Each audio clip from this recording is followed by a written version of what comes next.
श्रीरामचन्द्रं शरणं प्रपद्ये श्रीरामदूतं शरणं प्रपद्ये। ॐ श्रीगणेशाय नमः। ॐ श्रीसरस्वत्यै नमः। ॐ श्रीजानकी वल्लभो विजयते। श्रीगुरुचरण सरोज रज निज मन मुकुर सुधारि। वरनौ रघुवर बिमल जस जोदायक फल चार। सियावर रामचंद्र की जय। पवन सुत हनुमान की जय। उमापति महादेव की जय। बोलो भाई सब संतन की जय। गीता मैया की जय हो। वेद माता गायत्री की जय हो। गौ माता की जय हो। गंगा मैया की जय हो। भारत के संतों की जय हो। भारत के तीर्थों की जय हो। भारत के सैनिकों की जय हो। भारत के शहीदों की जय हो। भारत माता की जय हो। परम पूज्य समर्थ सदगुरुदेव साहब जी महाराज के चरणों में प्रणाम करके व्यास गद्दी से आप सबको प्रणाम। जय श्री राम। मानस विवेक महिमा के 9वें दिवस गोस्वामी जी महाराज अगले विवेक की चर्चा करते हैं। महाराज कर शुभ अभिषेका। सुनत लगई नर बिरती विवेका। महाराज का जो राज्याभिषेक है, इसको सुनने से व्यक्ति को वैराग्य और विवेक प्राप्त होता है। कल कथा में आप पहुंच चुके थे कि महाराज विभीषण को राज्य देते हैं। विभीषण जी आते हैं, प्रभु को प्रणाम करते हैं, तो अंगद, नल नील, मंद, द्विविद, जामवंत, सुग्रीव सब लोग उपस्थित हैं। सिया राम का मिलन होता है और वो अग्नि की, जो सिया को अग्नि में अग्निदेव के पास रखा था, वो पुनः सिया प्रकट होती हैं। और जो लक्ष्मण के मन में भी कई प्रश्न पैदा हुए इस समय पर, तब वो सब भेद बताया। या ही मरम लक्ष्मण न जाना, जो कछु चरित किए भगवाना। ये मरम था, ये रहस्य था कि तुम पावक मां करो निवासा, तब लग करो निशाचर नासा। परमात्मा सीताराम लखन सभी विराजमान हैं। महाराज विभीषण आते हैं और परमात्मा कहते हैं, विभीषण जी हम बड़े चिंतित हैं। बड़ी बड़ी प्यारी झलक है साहब, हम चिंतित हैं। प्रभु, हम सेवकों के रहते हुए स्वामी को चिंता करनी पड़े, ये शोभा नहीं देता। विभीषण जी, मेरे अवध पहुंचने में बहुत कम समय रह गया है, मात्र 1 दिन शेष है और यहां से अयोध्या बहुत दूर है। मुझे भरत की चिंता हो रही है। गोस्वामी भरत और राम के प्रेम का साहब जब वर्णन करते हैं तो उनकी लेखनी आंसुओं में डूब जाती है। उनको स्याही में पानी नहीं डालना पड़ता है, उनके निकले हुए प्रेमाश्रुओं से वो स्याही ऐसा लगता है कि भरत चरित्र को उन्होंने अपने आंसुओं की स्याही में डुबो डुबो करके लिखा है। ये वैराग्य का चरित्र है, परमहंस का चरित्र है। गोस्वामी जी लिखते हैं, जब जब राम भरत सुधि करहीं, जब जब राम भरत सुधि करहीं, तब तब बारी बिलोचन भरहीं। और उधर का दृश्य कि तेहि पूर्व सत भरत बिनु रागा। ये बीत राग महापुरुष हैं। चंचरीक जिमि चंपक बागा, जैसे चंपा के बाग में चंचरीक रहता है, वो भरत की दशा है, निर्लिप्त भाव से। सबसे पहले इस चिंता के बाद हनुमान बोले, मंगल मूर्ति ने कहा, प्रभु बस इतनी सी बात है, आपका ये सेवक आपको एक दिन में ही अयोध्या पहुंचा सकता है। विभीषण जी कहते हैं, नहीं हनुमान, परम वीर, आपके वीरता पर कोई संदेह नहीं, लेकिन हमारा ये पुष्पक यान किस दिन काम आएगा। और जामवंत जी कहते हैं, हम सब साथ में ही अयोध्या चलेंगे, हम सब। हाँ, विभीषण बोले, सुग्रीव बोले, हम सब, हम सब। पदम 18 यूथप बंदर, 18 पदम बांदरों के झुंड थे।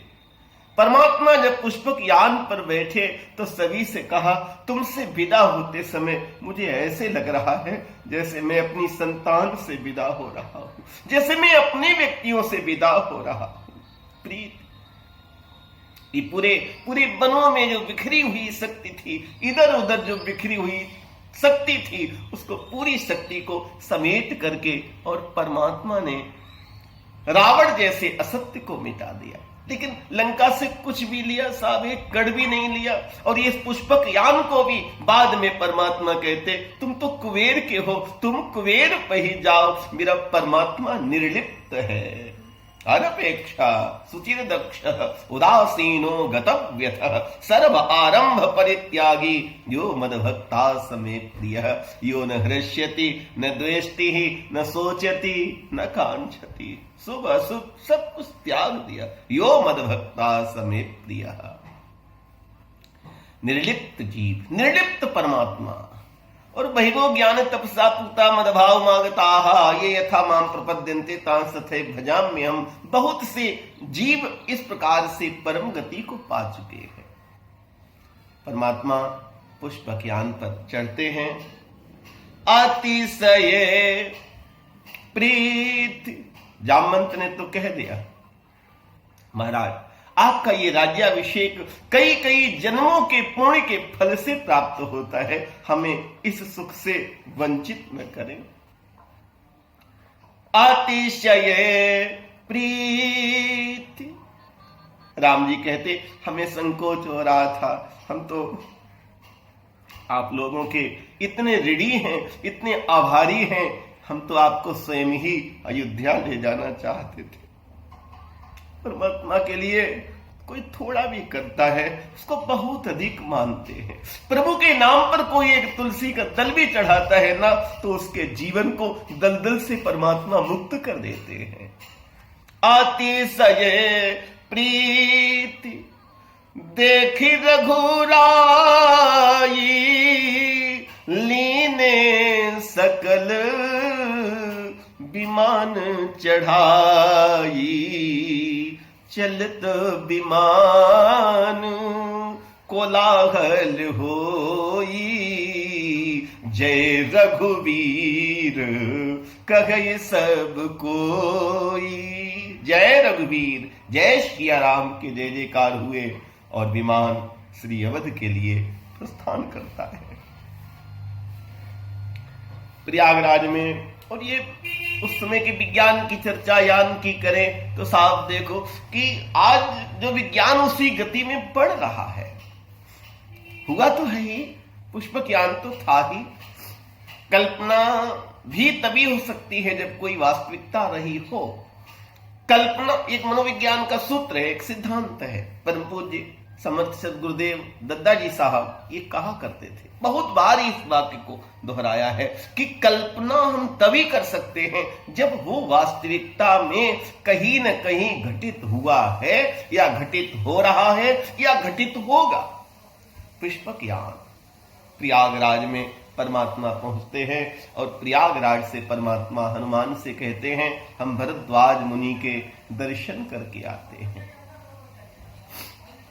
भरद्वाज मुनि ने अपनी सूक्ष्म शक्तियों का राम के इस यज्ञ में बहुत योगदान किया है। आप बहुत अच्छे सुधी श्रोता हैं, अच्छे से उसको सुनते हैं तो आप उसको समझ पाएंगे।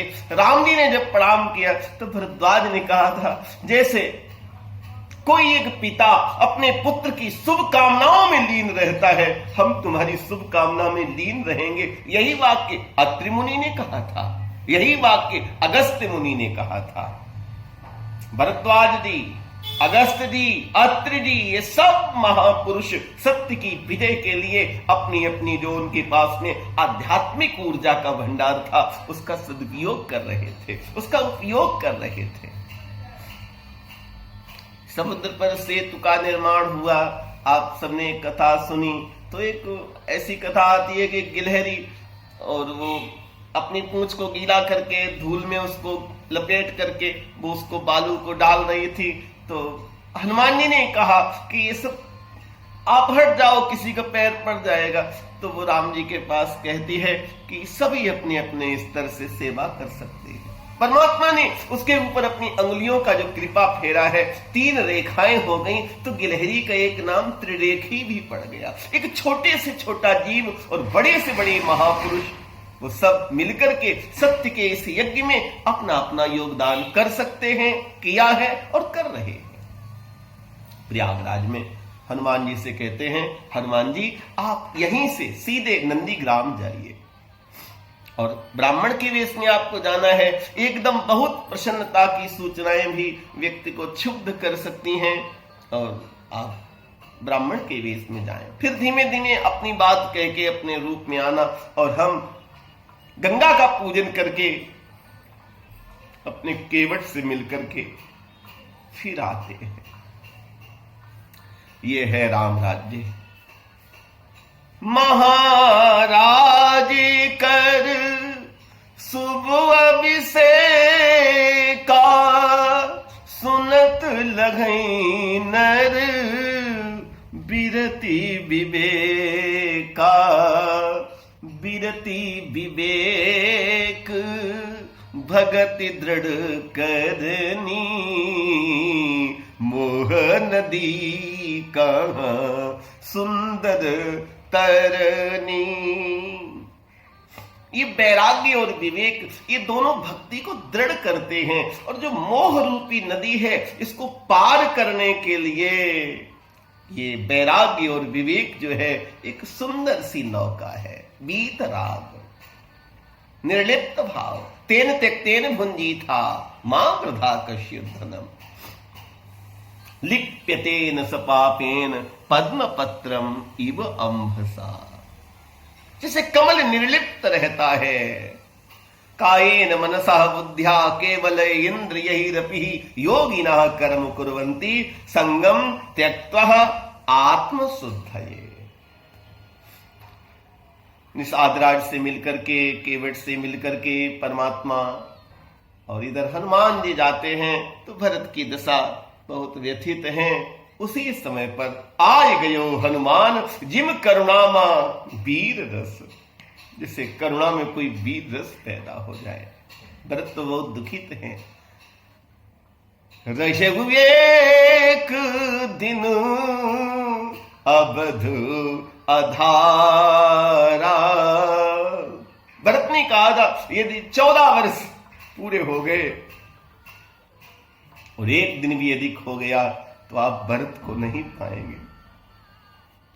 इतना संकल्प अपने आस्था में, अपने अध्यात्म में, अपने सत्य के पथ के गमन में ये जो दृढ़ संकल्प है, दृढ़ इच्छा शक्ति है।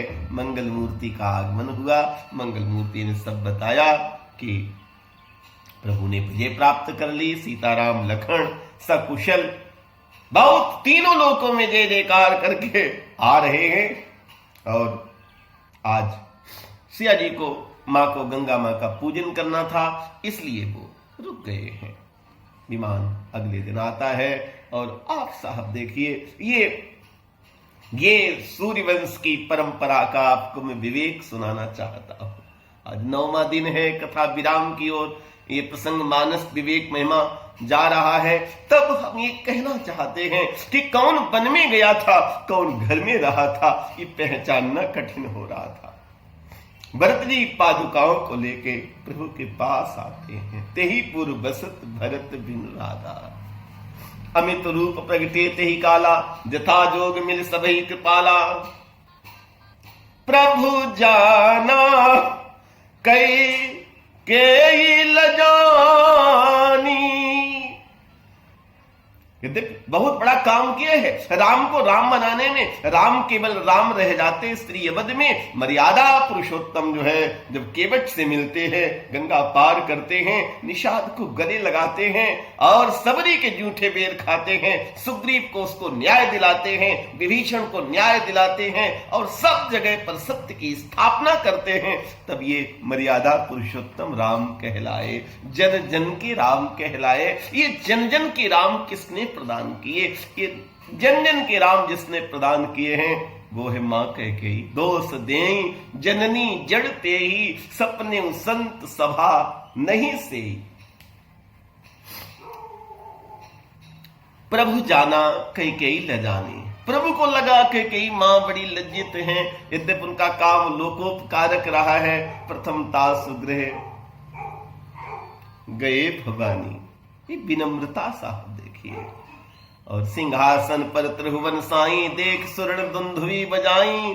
प्रथम तिलक वशिष्ठ मुनि कीना, पुनि सब विप्रन आयसु दीना। सिंहासन पर त्रिभुवन साई, देख सुरन देवताओं ने जय जयकार किया। राम राज बैठे त्रैलोका, हर्षित भये गए सब शोका। अगले विवेक की चर्चा, सुख संतो। जैसे राम कथा में 7 कांड हैं, तो जो बाल कांड है ऐसा लगता है मैंने कल्प तरु की बाल कांड जड़ है। अयोध्या कांड उसका वो ऊपर का तना है, अरण्य कांड शाखाएं हैं, किष्किंधा कांड पत्ते हैं, सुंदर कांड उसके पुष्प हैं, लंका कांड फल है और उत्तर कांड फलों का पूरे का रस है, पूरे का निचोड़ है, पूरे का सार तत्व है, सार ग्रहण किया गया है, पूरा विवेक से ओतप्रोत कांड है साहब। सुख संतोष विराग विवेका, विगत शोक ये कोक अनेका। अनेक प्रकार के चकवा हैं, इनमें से सुख, संतोष, वैराग्य और विवेक ये शोक रहित चकवा है। शोक रहित चकवा, इसका सत्य मिलन हो गया, जिसको सत्य की उपलब्धि होगी, जिसने जीवन के सत्य को प्राप्त कर लिया। आस त्रास ईर्ष्यादि निवारक, विनय विवेक विरति विस्तारक। आस त्रास ईर्ष्या आदि जो हैं इसका निवारण हो जाता है भक्ति से। विनय विवेक विरति का विस्तार होता है। सुनो तात मायाकृत, ये संसार पूरा मायामय है। से में एक दृष्टांत याद आता है। हमने संतों से ये कथा सुनी कि एक व्यक्ति जंगल में कहीं थोड़ा सा भ्रमित हो गया, भटक गया। बड़ा उसको डर लगा। इतने में उसको एक सिंह की आवाज सुनाई पड़ी, सिंह का गर्जन उसको सुनाई पड़ा। तो वो भागा। पास में एक बरगद का पेड़ था, तो बरगद के पेड़ की जो लट जो रहती है वो उसकी नीचे उसमें लटक रही थी, और नीचे एक कुआं था बरगद के पास में। वो उस जड़ को पकड़ करके उस कूप में लटक गया। शेर ने तो उसको देख लिया था, और शेर तो शिकार देख करके वहीं बैठ गया कि जब निकलोगे तब ठीक है, कब तक इस जड़ को पकड़े लटके रहोगे कुएं में। तब तक उसने देखा कि उसी कुएं के अंदर एक काला सर्प कहीं से गिर गया है, वो चक्कर काट रहा है। ऊपर शेर बैठा है और नीचे काला सर्प चक्कर काट रहा है। इतने में उसने देखा कि वो जो जड़ है वो भी बड़ा उसमें धोखा है। दो चूहे, एक काले रंग का है और एक सफेद रंग का है, इस जड़ को काट रहे हैं। और उनका बड़ा अनुशासित काम है। जब काला वाला चूहा काटना बंद करता है तो सफेद वाला चूहा काटना शुरू कर देता है। अब तो वो बड़ा चिंतित हो गया। ऊपर शेर बैठा है, नीचे सर्प है, काले और सफेद चूहे इस जड़ को भी काट रहे हैं। इतने में एक घटना होती है। उसी बरगद के ऊपर शहद का एक बड़ा छत्ता था, उसमें से शहद टपक रहा था। ये शहद आकर के उसके मुख के ऊपर गिरने लगा, वो चाटने लगा। इस शहद के स्वाद में न तो उसे काले सफेद चूहों की याद रही, न उसे सिंह की याद रही, न उसे सर्प की याद रही, और न उसे यह याद रही कि मैं एक कूप में लटका हुआ हूं। ये काले सफेद चूहे दिन और रात्रि हैं, ये कूप संसार के समान है। ये जो जड़ है ये उम्र रूपी जड़ है। सिंह काल है और सर्प भी काल है, इधर भी काल है उधर भी काल है। व्यक्ति को ये बोध है, फिर भी वो जो शहद है, ये जो माया है। सुनहु तात माया कृत गुण यरु दोष अनेक, गुण ये उभय न देखी हैं। गुण तो ये है कि इन दोनों को मत देखो। गुण अवगुणमयी, गुण ये उभय न देखिए, और देखिए सो अविवेक। जो देखना है यही तो अविवेक है। ये जो अलग अलग दिख रहा है, ये गुण है ये दोष है, यही तो अविवेक है। जब दृष्टि पैदा हो जाएगी तो सब कुछ रूप बदल जाएगा। माया, अगले विवेक की चर्चा। माया कृत गुण दोष अनेका, मोह मनोज आदि अविवेका, ज्ञान विवेक। अगला विवेक विरति विज्ञाना, मुनि दुर्लभ गुण जे जग जाना। ज्ञान विवेक विरति विज्ञान ये सब प्राप्त हुआ, सब कुछ प्रदान कर दिया अपने भक्तों को। सब सुख देन कही प्रभु सही, भगत आपनी देन न कही। जब परमात्मा ने कागभुसुंडी से कहा मांगो मांगो, तो वो प्रभु की भक्ति मांगते हैं। भक्ति, ये भक्ति का घाट है। याज्ञवल्क्य और भरद्वाज की जो कथा चल रही है ये कर्म का घाट है। भगवान शिव और शिवा की जो कथा चल रही है ये ज्ञान का घाट है। और कागभुसुंडी और गरुड़ के बीच में जो वार्ता हो रही है ये भक्ति का घाट है, भक्ति मणि है। एक दृष्टांत और लेते हुए, बात को साफ करते हुए, कथा पूर्णता की तरफ। उत्तरकांड सारे जीवन के उत्तर देता है। एक सर्कस में कोई नौकरी की आवश्यकता थी, तो एक जगह निकाली गई और महीने में बहुत अच्छी उसकी तनख्वाह थी, 30,000 रुपया, भोजन कपड़ा रहने की सारी सुविधाएं, आना जाना सब फ्री। तो कई लोगों ने उसमें डाले अपने, तो एक वो कुछ नहीं मालिक पूछ रहे थे, जो कोई आता कमरे में उसको एक कैसेट बजा देते और उससे कहते इस पे नाचो, उसका देखते थे। एक व्यक्ति उसमें से सब जगह फेल होने वाला व्यक्ति वहां पास हो गया। हाँ, नाचने में बड़ा पारंगत, वो नृत्य भी एक कला है, 64 कलाओं में एक कला है, बड़ी सावधती कला है। भगवान राम भी नाचते हैं, नाचे निज प्रतिबिंब निहारी है, और भगवान कृष्ण तो नाचे ही नाचे, इसमें तो कितने महामंत्र श्लोक भरे पड़े हैं। और सच तो यह है कि जीव मात्र नाच रहा है।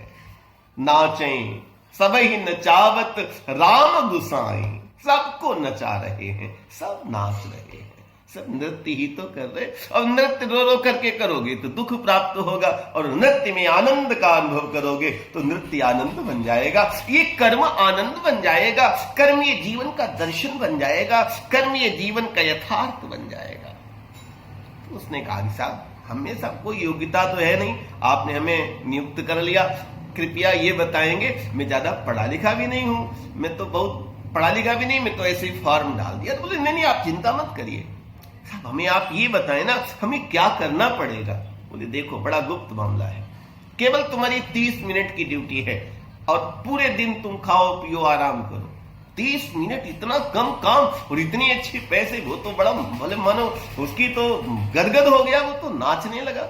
उसने कहा साहब काम बता दीजिए। बोले देखो हमारा सर्कस बड़ा दुनिया में प्रसिद्ध सर्कस है, हमारे यहाँ एक साइबेरियन भालू था, वो भालू ऐसा नाचता था कि उसके नृत्य को देख करके बड़ी भीड़ उमड़ती थी। संयोग से वो बीमार हुआ और वो खत्म हो गया, क्योंकि जातस्य ध्रुव मृत्यु, जन्मता उसकी मृत्यु होती है।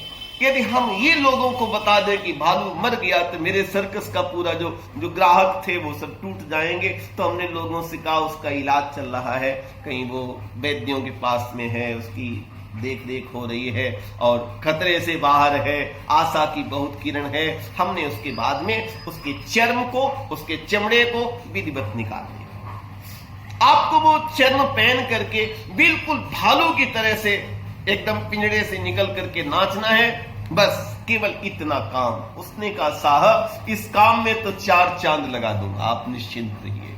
ऐसे ऐसी कलाएं मुझे नृत्य की आती हैं, सब नृत्य करके दिखाऊंगा।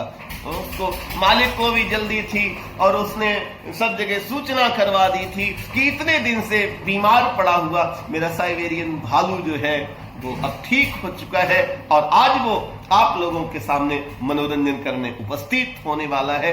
पब्लिक बहुत उमड़ पड़ी और इतने में पिंजड़े को खोला गया। पिंजड़े में से वो भालू के चमड़े को पहने हुए वो व्यक्ति निकला और उसने जो नृत्य किया तो पब्लिक ने बहुत रुपया न्यौछावर कर दिया। भालू स्वस्थ रहे, बहुत अच्छा, भालू स्वस्थ रहे। मेरे भालू ने बहुत काम किया, बहुत अच्छा बहुत अच्छा। लेकिन इसके बाद में एक घटना और घटी कि अगला शो जो था बताने को वो मालिक बताना भूल गया उसको, बस गलती यहां पे थोड़ी हो गई। अगले में था वो पिंजड़ा खुला और दहाड़ता हुआ शेर केसरी अंदर से निकला। अगले शो में भालू और शेर की कुश्ती होती थी। उसने देखा, उसने कहा कि महीने वाला ये 30,000 कौन लेगा, ये तो आज 30 मिनट में ही काम पूरा हो जाएगा। वो भागा, उसको भागते हुए देख करके पब्लिक चिल्लाने लगी कि भालू दवाई के बाद में नृत्य में तो पारंगत हो गया है लेकिन लड़ने में कमजोर हो गया है, नाचने में आगे लड़ने में पीछे। उसको लगा कि मालिक को लगा अब तो मेरा पूरा माहौल बिगड़ जाएगा और ये सब बड़ा गलत संदेश जाएगा, मैंने अपने सर्कस का बड़ा अच्छा स्थान बना रखा है दुनिया में।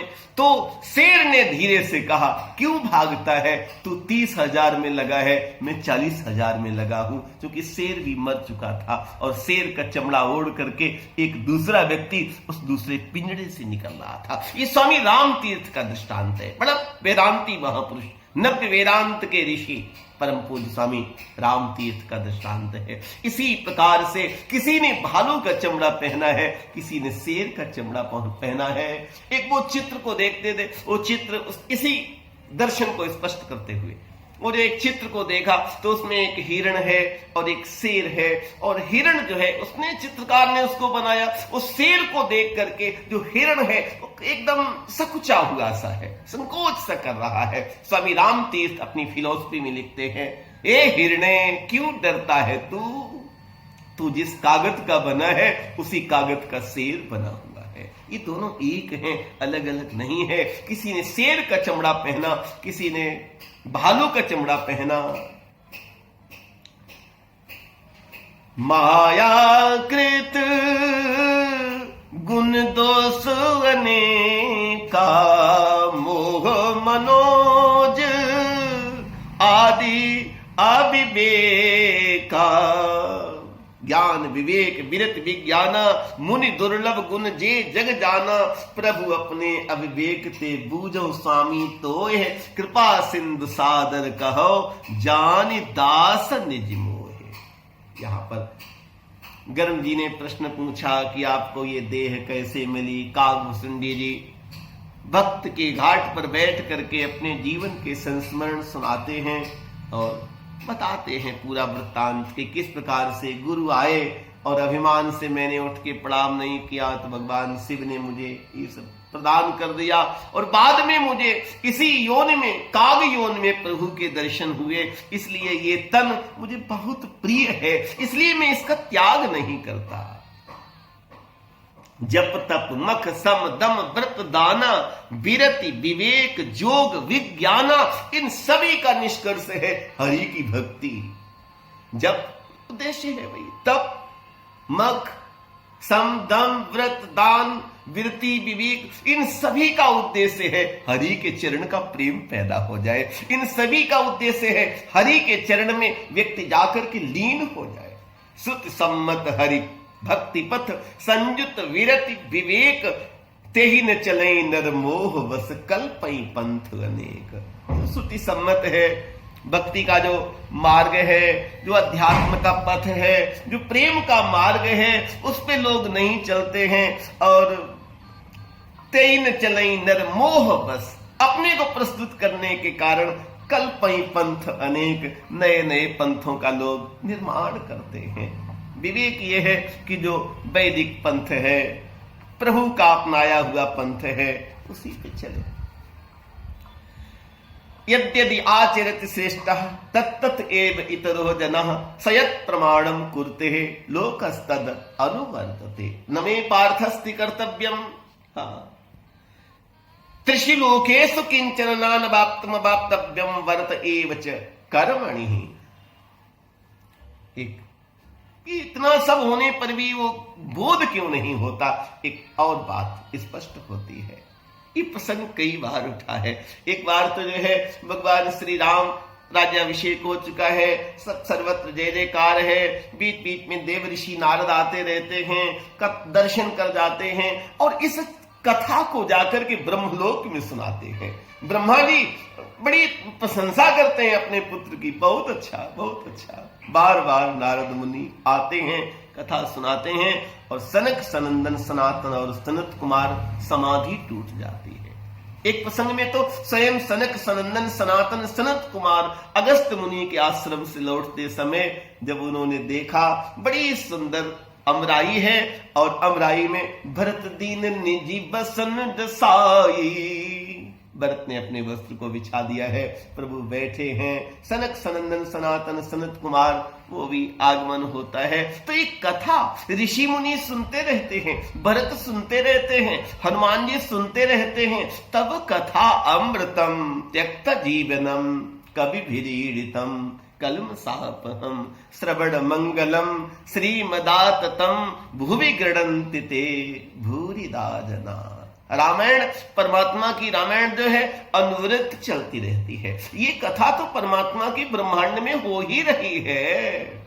कागभूषुंडी और गरुड़ के प्रसंग में ये बात स्पष्ट हो जाती है। एक एक ब्रह्मांड मा रहु कल्प सत एक, प्रभु की लीला सदैव चलती रहती है। हम सब लीला के ही तो पात्र हैं, परमात्मा की लीला के हम सब पात्र हैं, हम सब प्रभु के खिलौने हैं। वेदांत एको अहम बहुश्यामा लोकवत्त लीला कैवल्यम। गोपी वंदे नंद स्त्रीणाम पाद रेणु वीक्षण सह तासाम हरि कथोद गीतम पुनाति भुवनत्रियम। और आप देखेंगे कि जो जो तुलसी की पृष्ठभूमि है, जो तुलसी का दृष्टिकोण है, तुलसी ने याज्ञवल्क्य और भरद्वाज से कथा प्रारंभ की, कर्म की भूमि से चले और ज्ञान की ऊंचाई पर भगवान शिव और शिवा तक ले गए और बाद में भक्ति के प्रेम के काकभूषुंडी और गरुड़ के घाट पे सबको लाके खड़ा कर दिया। गोस्वामी जी को लगा कि 4 घाट मनोहर 4, इसमें तो 4 घाट हैं, तो मैं एक और कोई घाट यहां पर हो तो उस पे मैं बैठ करके प्रभु की कथा करूं। घाट मनोहर 4, यहां पर 4 घाट हैं। तो गोस्वामी जी का जो घाट है, जैसा हमने संतों से सुना और बचपन से कथा सुनना हमारा एक, प्रभु ने हम पे एक कृपा की, ये हमारा स्वभाव रहा बचपन से ही।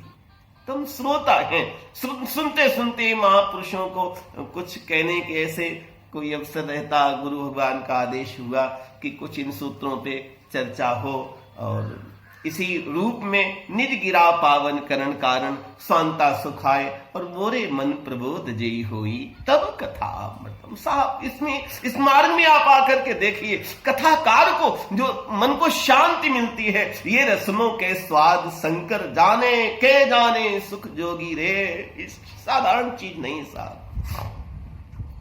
इसको सुखदेव जी जानते हैं, इसको भगवान शिव जानते हैं। इसीलिए 87,000 वर्ष की समाधि के बाद में राम नाम शिव सुमिरन लागे, ये राम नाम समाधि का एसेंस ऑफ समाधि का निष्कर्ष है।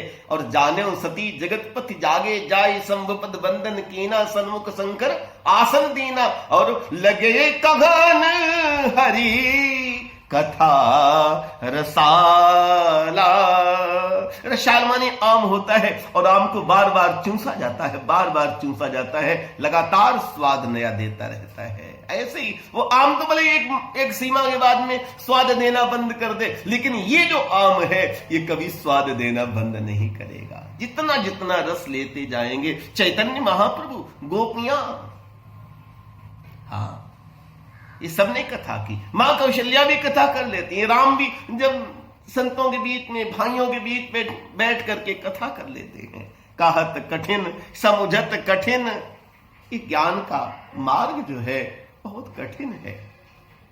कहत कठिन समुझत कठिन साधत कठिन विवेक और हो एक गुणाक्षर न्याय। जो कुछ संयोग हो जाए तो पुण्य प्रत्यु अनेक, फिर उसमें विघ्न बहुत है। ज्ञान को पंथ कृपान की धारा, ज्ञान दीप है और माया जो है वो मणि है। दीप बुझ जाता है तेज हवा के आने पर, ज्ञान को पंथ कृपान की धारा। इंद्री द्वार झरोखा नाना तहता सुर बैठे करिखाना आवत देखें विषय बयारी ही तेहट दे कपाट उघारी। राग द्वेष वियुक्त विषयान इंद्रिय शरण आत्मवश्य विधे आत्मा प्रसादम अधिगच्छति।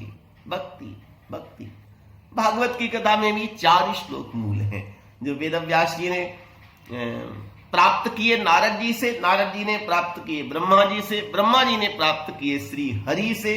अहमेवासमेवाग्रे नान्यद यत सत सत परम पश्चादहम यदि तच्च यो अवशिष्येत शो अस्म्यहम मृते अर्थम यत प्रतीयेत न प्रतीयेत चात्मनि तद विद्यात् आत्मनो मायाम यथा भाषो यथा तमः यथा महन्ति भूतानि भूतेषु उच्चः वचेष्वनु प्रविष्टान्य प्रविष्टानि तथा तेषु न तेषु हम एतावदेव जिज्ञास्यम् तत्व जिज्ञासुनात्मनः अन्वय व्यतिरेकाभ्याम यत स्यात् सर्वत्र सर्वदा। जो सर्वत्र है सर्वदा है।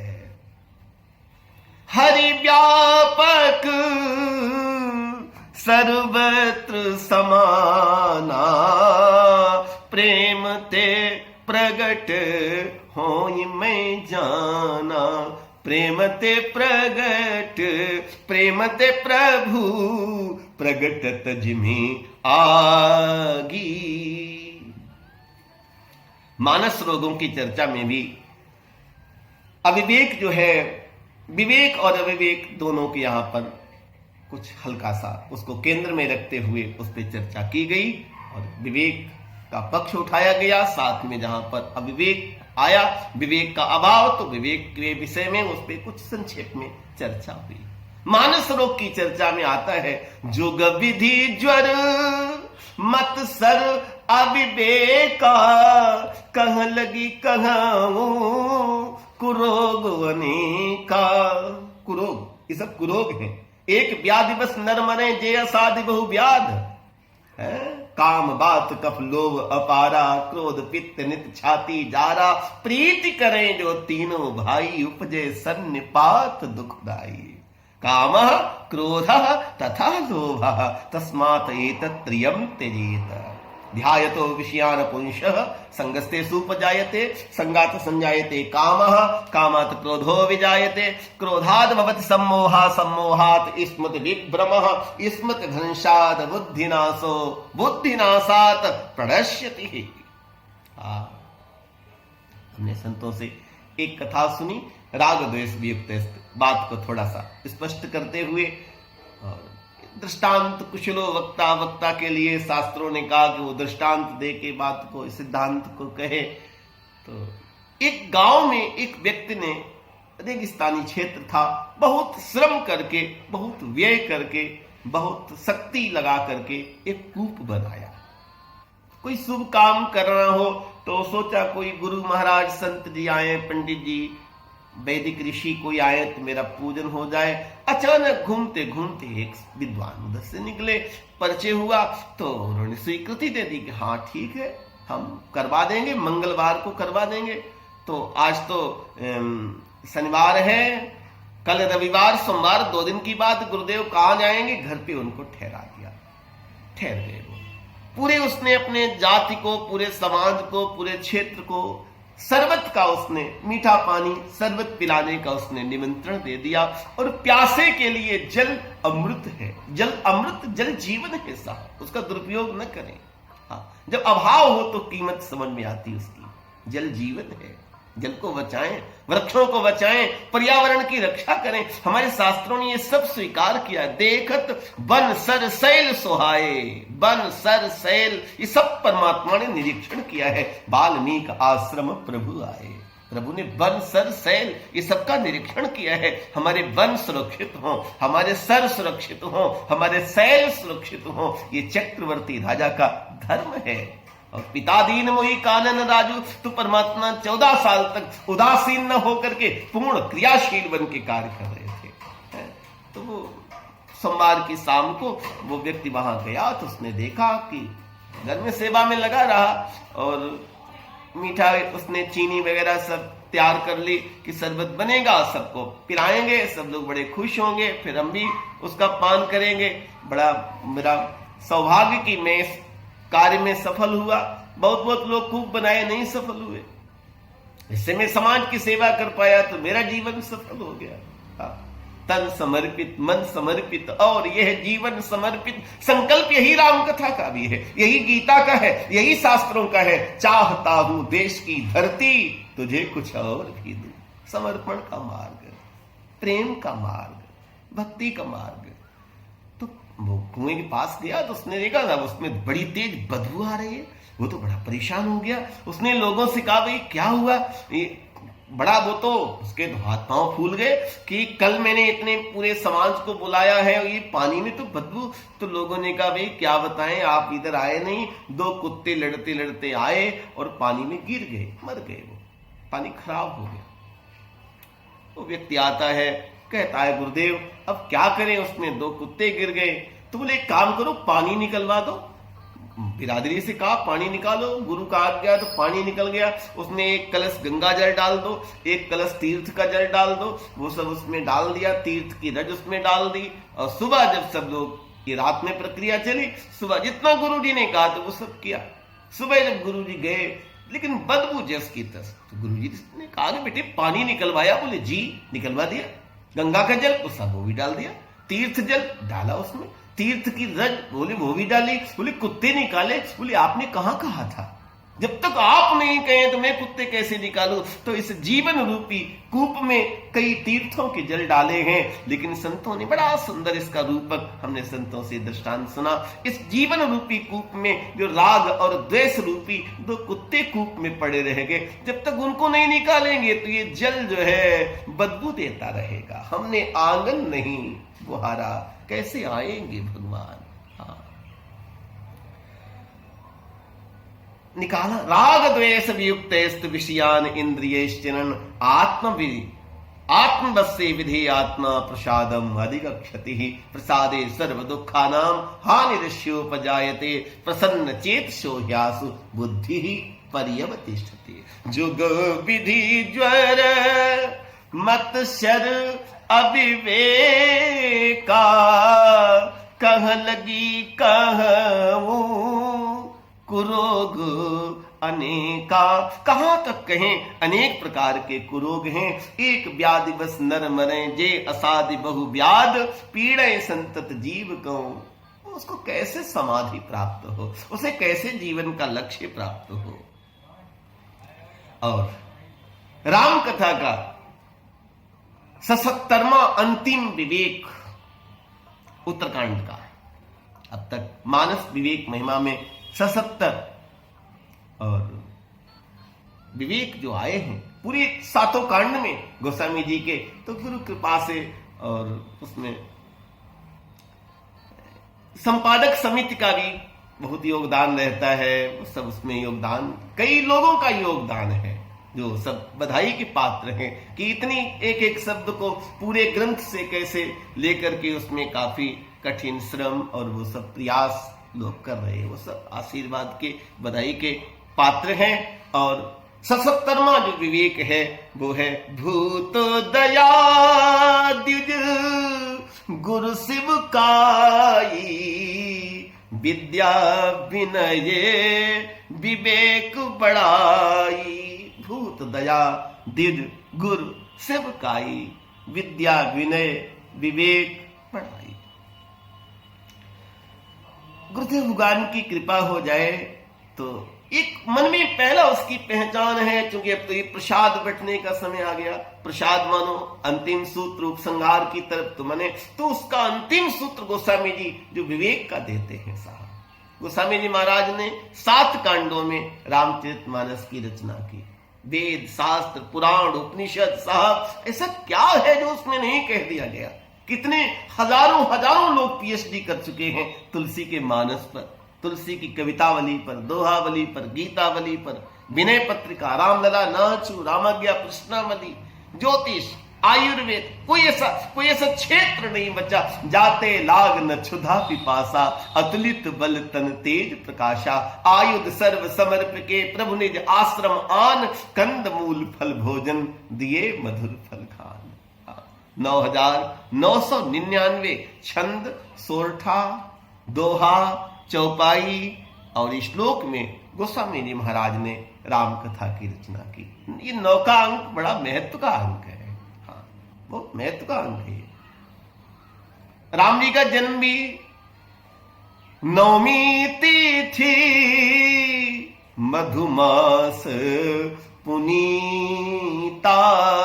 9वीं तिथि है, पवित्र मधुमास है और ऐसे समय पर वो परमात्मा का अवतार होता है। और जिस दिन ये कथा प्रारंभ की तो गोस्वामी जी महाराज प्रभु राम के दर्शन करके रामनवमी का पर्व आनंद लेने के बाद में, उसमें सराबोर होने के बाद में लेखनी को उठाया है।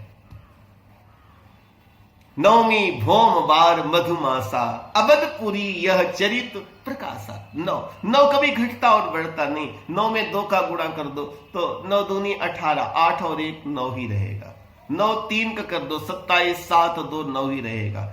4 का कर दो 3 और 6 9 ही रहेगा। आप करोड़ों बार गुणा करके देखिए, कोई भी संख्या हो उसमें 9 का गुणा कर देंगे तो जो अंक योग होगा वो सबको 9 में बदल देता है। सर्वत्र वो है, सर्वत्र वो है। तो गोस्वामी जी महाराज ने गिन करके नहीं, इस सहज में होता चला गया, सहज में। हाँ, कई बार ऐसे अनुभव मिलेंगे साधना की अनुभूति में कि काम जहां छूट गया था, कोई कमी रह गई तो उसके आगे सो गया वो कवि और सुबह जगा तो काम पूरा हो चुका था, आगे लिखा हुआ था।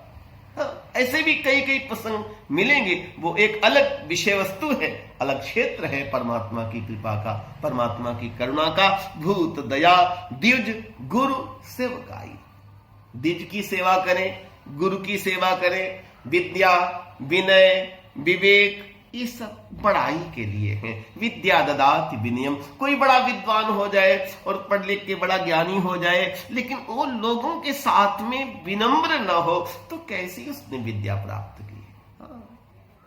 ये तो विद्या बिन विवेक उपजाए, वो सूर्पणखा रावण तक से कहती है, वो खुद वासना का स्वरूप है और मोह रूपी रावण से कहती है क्या तुम्हारी विद्या है अगर वो विवेक पैदा नहीं करती है। एक और झलक विवेक की लेते हुए, क्योंकि राम कथा, कृष्ण कथा, गीता, भागवत, वेद शास्त्र जहां से भी गुरु कृपा से स्मृति हो आती है प्रसाद के स्वरूप में, जो संतों से सुना है, और एक उसकी पूरी एक वो रहता है कि योजना रचना रहती है, तो इसी बहाने पूरा ग्रंथ बार बार देखने का सौभाग्य मिलता है।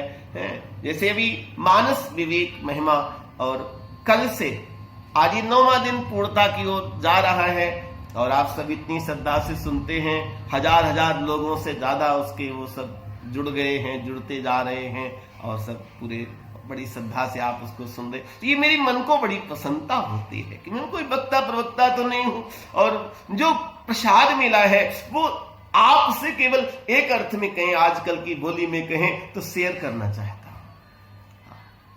कोई उपदेश नहीं कर रहा हूं, आपने इतने वक्तव्य सुने हैं। ये 40 वर्ष व्यास गद्दी की सेवा करते हो गया है, 41वां वर्ष ये चल रहा है व्यास गद्दी की सेवा करते हुए, कि सदैव हमारा एक ही भाव है कि केवल प्रसाद है ये, और ये प्रसाद जो हो, प्रसाद को वितरण करना चाहिए, बांटना चाहिए। आप लोग के पास भी इस मीडिया के माध्यम से जाते हैं तो आप भी दूसरों को सुनाइए, इष्ट मित्रों को सुनाइए, बच्चों को सुनाइए, घर परिवार में सुनाइए, तो उन सबको साहब जी का आशीर्वाद मिलेगा।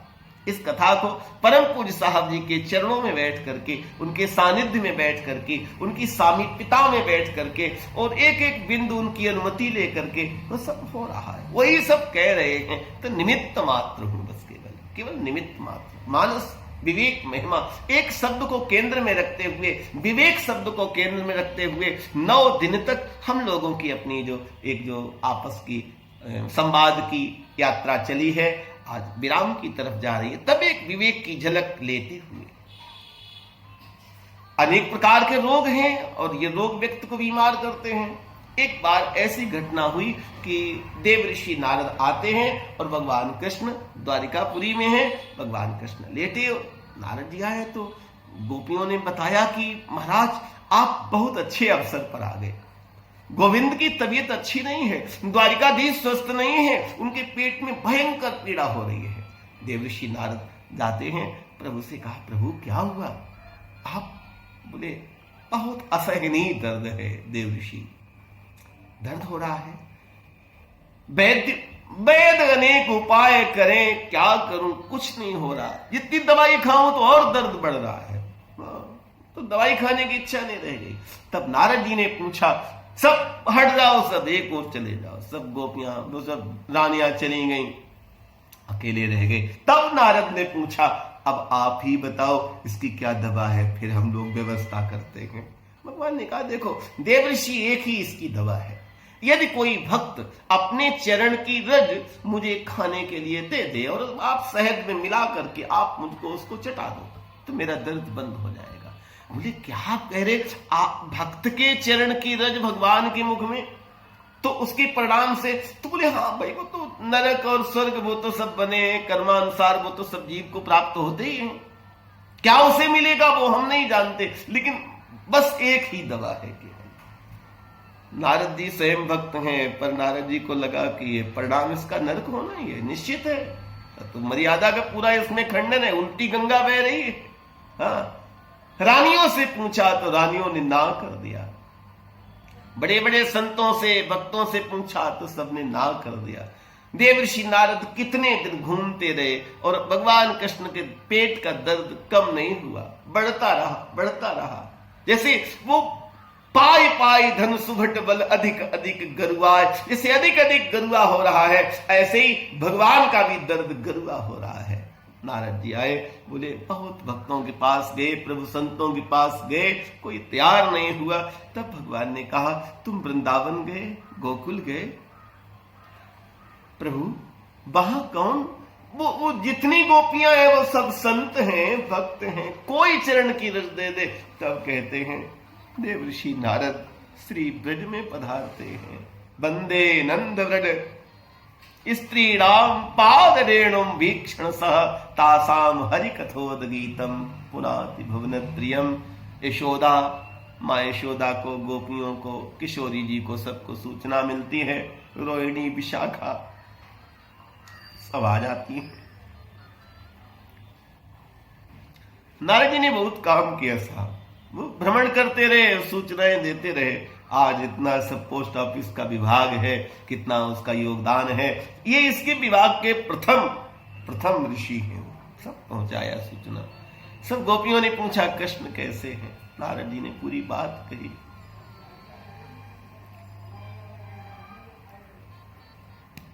इत्थम यशोदा तम शेष शेखरम मत्वा सुतम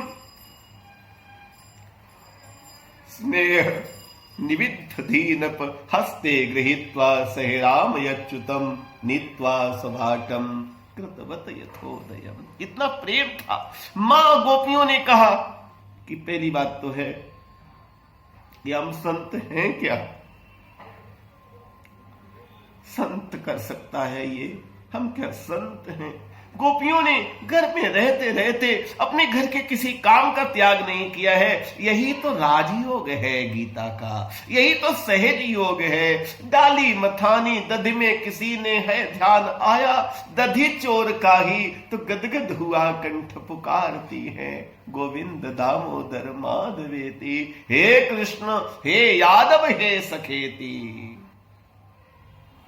बच्चों को खिलाने के समय कासार के मध्य ललापिलो को कैसे मनोहर सरोज फूले बैठे सभा में अली गा रहे हैं। उसको भौरे के गुंजन में, भौरे की आवाज में गोपियों को अपने गोविंद का मंत्र सुनाई पड़ रहा है। बैठे सभा में अली, अली माने भौरे, बैठे सभा में अली गा रहे हैं, गोविंद दामोदर माधवेती, हे कृष्ण हे यादव हे सखेती। वो गोपियां कहती हैं, गोभी दिवती इति गोपी। गोपी को आप सब हल्के अर्थ में नहीं ले लेना। वेद की ऋचाओं ने गोपियों के रूप में अवतार लिया था। वेद के जो देवता हैं उन्होंने गोपों के रूप में धरा पर अवतार लिया था। यमुना मैया स्वयं कर्म की स्वरूप भगवती धरती पर अवतार लेके आई हैं। साधारण गोपियां न समझ लीजिए। हाँ, गोवी देवती साधारण अर्थ में नहीं, साधारण का मैं अर्थ कहना चाहता हूं कि वो इंद्रिय आदि जगत से बहुत ऊपर भावना के लोक में उड़ान भर रही हैं। गोभी दिवती इति गोपी, जिसने अपनी इंद्रियों का दमन कर दिया है वो गोपी है।